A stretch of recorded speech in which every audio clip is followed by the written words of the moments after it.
There's a new team in town. Future Hall of Famers. The Woo Sox, or Worcester Red Sox, have arrived in the heart of the Commonwealth. Looks bigger than Fenway's bullpen. In Worcester's Canal District, construction crews race to finish Polar Park, named after Worcester's own Polar Beverages. I'm really excited that we got to name it after our brand, Polar Park, because it's got a nice ring to it, wouldn't you say? In 2019, we spoke to an excited Larry Lucchino in an empty parking lot. I'm standing approximately where home plate will be when we open this ballpark in April of 2021.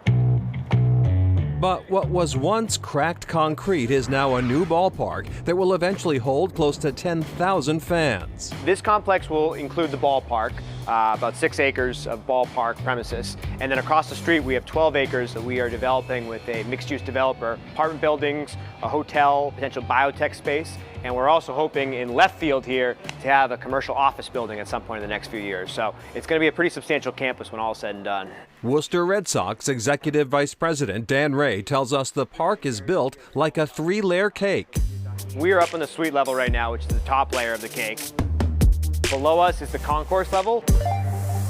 You'll see the nice open concourse we have. And then below that is the field level and the sort of ground level of the building. Polar Park was built into the side of a hill, which is actually an advantage for incoming fans. We have our right field wall, what is basically our equivalent of the monster. That is the top of a street, but then on the home plate side of the ballpark, there's also a street level entrance. So every level of the ballpark has a different street level entrance, even though it's a 3-layer cake. The open air park with wide concourses should be a safe place to gather this baseball season, says Worcester City Manager Ed Augustus. As we're starting to come out of the pandemic and the ballpark is starting to open, it really is coinciding perfectly when people are looking for something to be excited about and optimistic about, and places that they might be able to reconnect and share experiences and enjoy something new and exciting. Minor League Baseball has historically been known as a very family-friendly product, and so I think you look at the ballpark in front of us, we have areas that kids can enjoy, we have areas that adults can enjoy. Talk a little bit about Worcester, the community itself, and how it has embraced the arrival of Polar Park. The community support has been overwhelming, both Worcester and of Central Massachusetts, but a various roster of other corporate partners and community partners who have stepped up and said, we want to support this, we want to be part of it. And when you have that sort of welcome, it's very easy to get your sea legs under you and get going here. The park plans to sell concessions from local businesses, including the famed Coney Island hot dogs and Table Talk pies.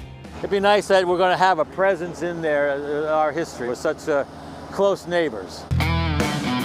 And new neighbors hope the ballpark will be a home run for their businesses.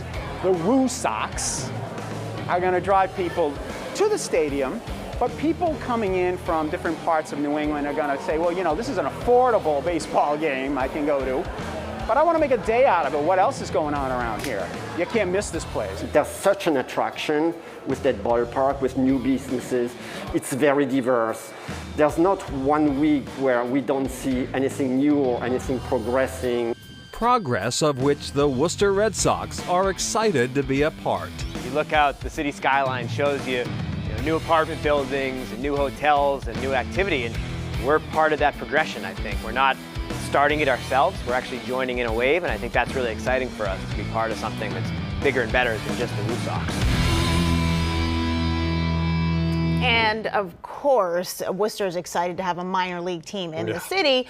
Worcester's gain is, of course, Pawtucket's loss. But Rhode Island tried to keep the team, but efforts just failed, unfortunately. And since Polar Park opened on May 11th, tickets to the Woo Sox have been really hard to come by. So it shows you there's a lot of demand there in Worcester for that. If you cannot get to a game, the team is also offering tours of Polar Park. That includes an exhibit of the history of baseball in Worcester. I want to check it out. All right, up next, a traffic fix in the shape of a peanut.